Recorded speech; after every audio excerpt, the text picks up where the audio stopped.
Hey guys, welcome back to the channel. Welcome back to the woods of Idaho. Jeremy S. from TTAG, thetruthaboutguns.com here, out in the woods with the Arsenal Firearms Strike 1. This is not Arsenal that you might be thinking of that does the AK-47s and stuff. This is Arsenal Firearms out of Italy. They make two guns right now. One is the Strike 1 and one is that crazy double-barreled 1911 that's sort of like two 1911s welded together. Kind of ridiculous, but this Strike 1 in effect is like the next generation of Glock. Obviously Glocks have been around forever, striker fired polymer gun with a pretty low bore axis. Then we had the Steyr, then the Caracal, and now it is this Arsenal Strike 1, which has apparently the lowest bore axis on the market. The grip feels great in the hand, has a super low barrel because it's not actually a Browning style tilting locking mechanism. The barrel actually just stays straight in a line, and a little locking block goes up and down. But we'll shoot back to the house for a close-up, do a little field strip, look at the cool features that set this gun apart, see how it works, and we'll be back here in the woods in 2 to 3 minutes to do some shooting. As you can see, the Strike 1 comes with a good little amount of kit in the box. We have a jar of lube, and inside of here is a cleaning kit, and in this baggie is a new magazine release button. It has a button on both sides, whereas the one that comes installed in the gun has a button on the left side, and you can switch it to the right side, but you see it's flush now. So this one can be either or, but not both. This one is both. Two magazines made by Metgar. Going for a closer look at the trigger pull, it does have a trigger safety on it, but unlike a Glock, it isn't a blade in the front, which leaves you with a nice wide trigger shoe. It feels like a target trigger, and it is very comfortable.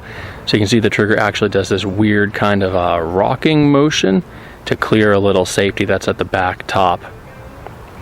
Once you get there, take all of that slack out because of the safety. At this point, we're up against the sear or the striker release, pulling a little bit more. Just a touch of creep before a pretty nice break. And out to the reset. Right there. Back on it.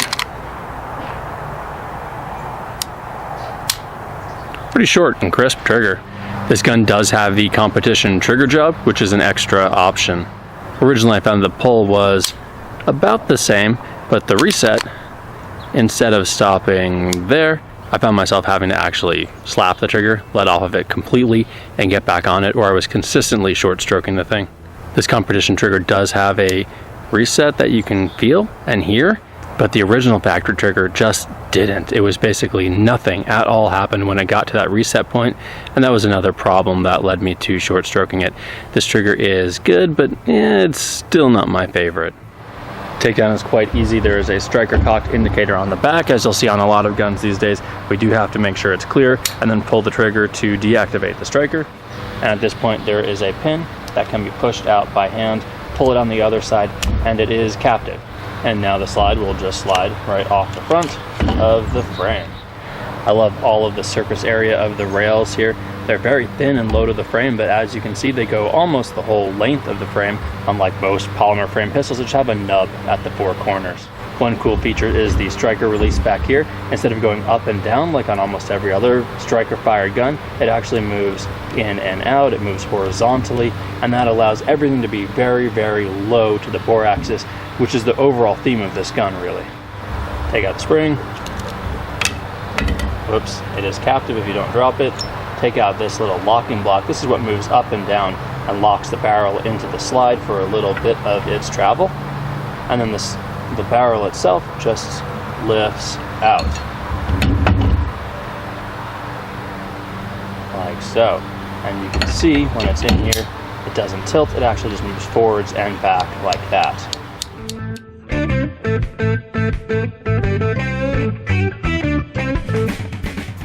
Overall, machining, quality, finish, everything looks excellent. This only goes in one way, so you can't reassemble it incorrectly. Get our spring back in. One kind of nice thing when you have it all together, it won't fall out. You can't drop this. The barrel's actually locked to the slide.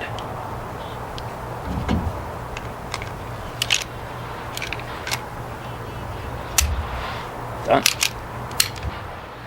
A quick look at that low bore axis, and then let's go shooting. For more information or for photos of all the parts, go to the link in the video description to thetruthaboutguns.com. It's a huge flared mag well on this thing.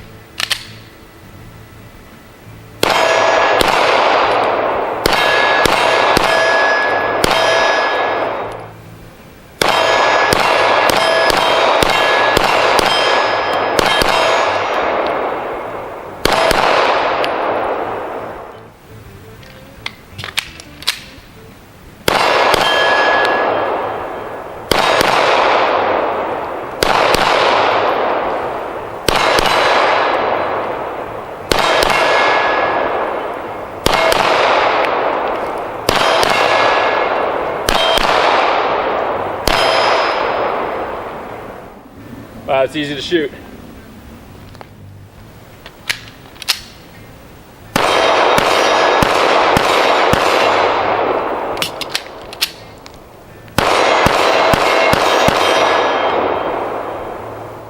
Yeah, it doesn't recoil much, there's not a lot of flip, and it's very consistent, so it's easy to keep it on target, easy to bring it back to the same place every single time. And again, that huge mag well, man, it is hard to miss. It's fast.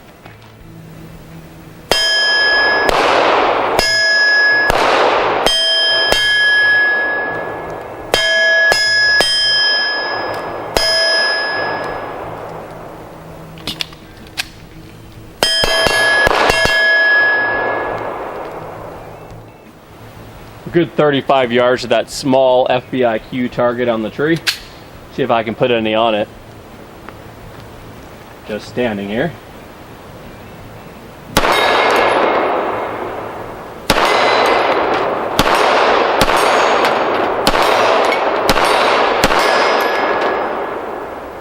Easy. That long sight radius definitely helps. Well, 35 yards proved to be pretty easy, so how about 45?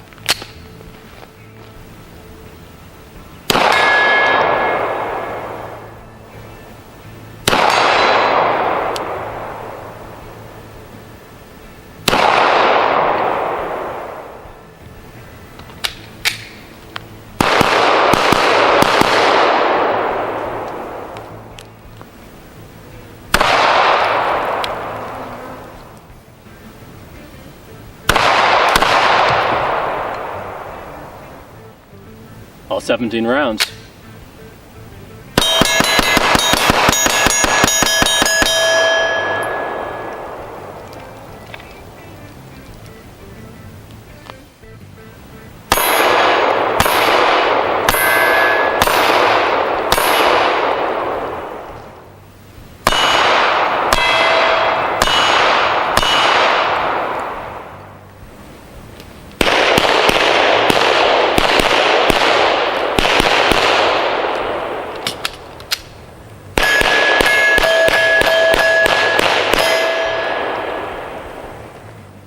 Alright, as always, thank you for joining me out in the woods, checking out the Arsenal Strike 1 9mm pistol today.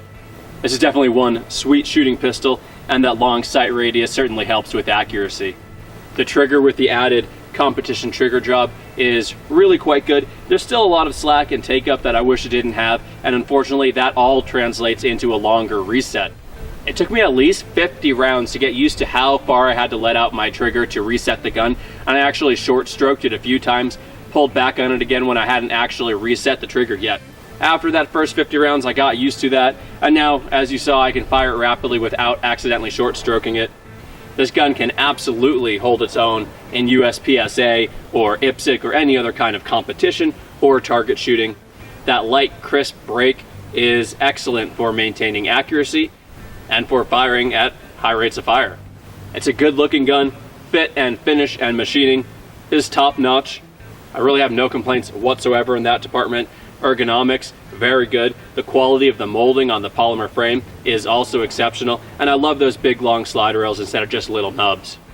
I think the only complaint I have on this, besides the trigger, which frankly wasn't entirely fixed by that competition trigger job, but did make it better by making the reset just a bit shorter and a little bit more pronounced than it was before. My only complaint is the price. This thing is freaking expensive. I think it's $850, $875 MSRP. I mean, it is way the heck up there. I'm not saying it's completely unwarranted. The machine work is beautiful.